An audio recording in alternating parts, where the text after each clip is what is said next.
And clean and comfortable living quarters await them. Many millions of dollars are spent for this travel each year. Brand new revenue for the railroads. In the early Sunday morning of January 11th, 1931, at Boston's North Station, 200 skiers boarded a train bound for Warner, New Hampshire. It was history in the making, but this was the first snow train. And over the next 25 years, thousands of skiers would come to Warner on the snow train. Now, why Warner? Well, because Warner was the closest ski area to Boston at the time, and so skiers were able to spend more time on the slopes and less time on the train. This was Depression time, of course. But you see, skiing was one of the few activities that was growing. The local businessmen and the rail companies decided they wanted to cash in on it. The tracks, of course, were already there. They'd been laid in 1849, back before the Civil War. Up until then, they'd been used mostly for freight. Today, the train depot still exists. The tracks are gone. Only a few ties are left here and there. And the station is now an apartment building.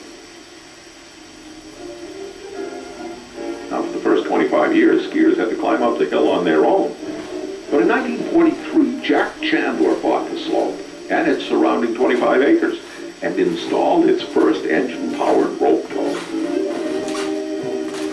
It was an old automobile and old Ford, a Ford engine that ran the tow. The motor was in good shape. It ran all those years. You never had any trouble with the motor, except sometimes it'd be 10 below zero and it'd be a little bit hard to start. And the motor was up at the top of the hill, so that necessitated taking all the gasoline up. That was quite a job. And at first we were taking up 55-gallon drum of gas, wrapping ropes around the tow. That got to be kind of bulky. And so then I got these 5-gallon cans, Army cans, and I'd fill up 5 gallons in 2 cans, and then some fellow would come on and he would ski up, hold the can and a rope and ski up. Jack put a Quonset hut at the base of the slope. Here, skiers could come in from the cold to buy coffee and hot chocolate, donuts and sandwiches. Jack even had a couple of pair of aluminum skis to rent, which was pretty unusual since most skis at the time were made of wood. I hear the aluminum skis were pretty fast. Jack's slope was soon dubbed Breakneck Hill, although no one knows quite what for. And it cost $1 per person to ride Jack's rope tow. And for that buck, you got 10 rides.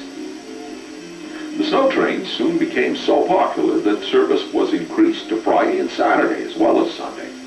We were the only ski tow in New Hampshire that had night skiing. And we had these big lights that you see on board a ship. We had about 3 of those for a ship. And they would provide the lights for night skiing. Skiing was booming, and everyone, it seemed, was benefiting from Jack's slope. Soon the town would have 14 inns and guest houses busy each weekend. And this in a town of only about 1,000 people. Well, we're right here across the street from where the old railroad station was. And behind me here, and on the other side was where the Concord-Claremont Railway was. Now, over here, as you look back up here, there was originally the Colonial Inn, which later on was Pleasant Valley Lodge. And then further up the hill was Kearsarge Inn. Eventually they were purchased and demolished and the land used for something else. Tom Henley used to be the president of the Town Planning and Development Committee. Now, back in 1952, Tom got a call from the John Hancock Insurance Company down in Boston. See, they wanted to take the snow train to Warner for a company outing. That first year, John Hancock brought 1,000 skiers. And they liked it so much that the next year they came up with 1,400 skiers. That year it took 2 train loads. 15 cars had been set aside was so big that they had to add a couple more. Took them 2 hours to travel up from Boston, but when they reached Warner, they had a blast.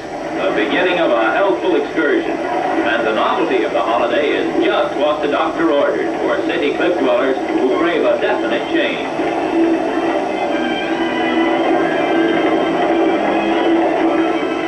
It was all written up in the company's newsletter. It's a fast hill, said Al Girdler from John Hancock. No one seems to mind the spills, and no one has suffered anything more than bruises. But Tom was to find that as important as getting the skiers to the slopes was the job of feeding them. Bev and John Hill, who live in Warner, were part of the team who transported, entertained, and fed the guests. Well, at that time, there were quite a few fraternal organizations in the town, and as well as hotels and boarding houses and so forth. And the people were divided among all of these places and where they went to eat. We all had the same menu, and it was turkey shortcake, and we all had to serve the same amount, and so that one place they couldn't go back to Boston and say, "Oh, we had a fabulous meal here, but you didn't have a very good meal there." They were all exactly the same: mashed potatoes and squash and peas and cranberry sauce and apple pie for dessert. Not just pies. How about 100 pounds of Hubbard squash, 500 home-baked rolls, 15 pounds of chopped cabbage for salads, 22 number 10 cans of cranberry sauce, and that was just for one meal, and that was only to feed 250 of those people. Everyone in the town turned out to volunteer their support. But it was a community project. Everybody worked. The whole community worked.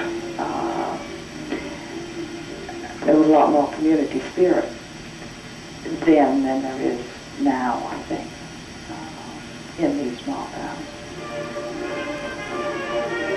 Herring-boning. Nothing is missed, and there's no rushing. Slow but sure is an old axiom that fits right in with ski instruction.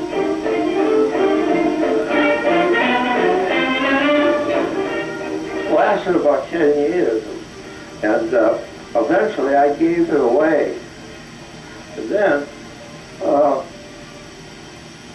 Route 89 went right through the middle of it, and spoiled it as a ski area, right through the middle of it. It was 1956 that marked the end of the Warner ski business.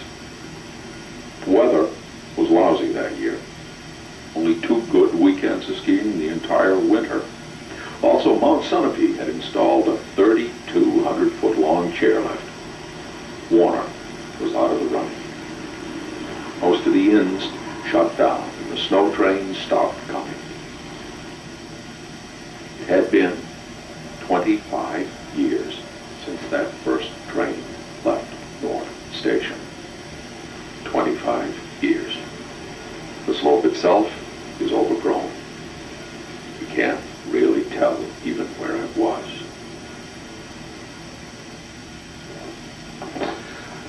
Those really were sweeter, more innocent times, weren't they? Makes you want to go back. At least it makes me want to go back. Not like today, with all this hustle and bustle.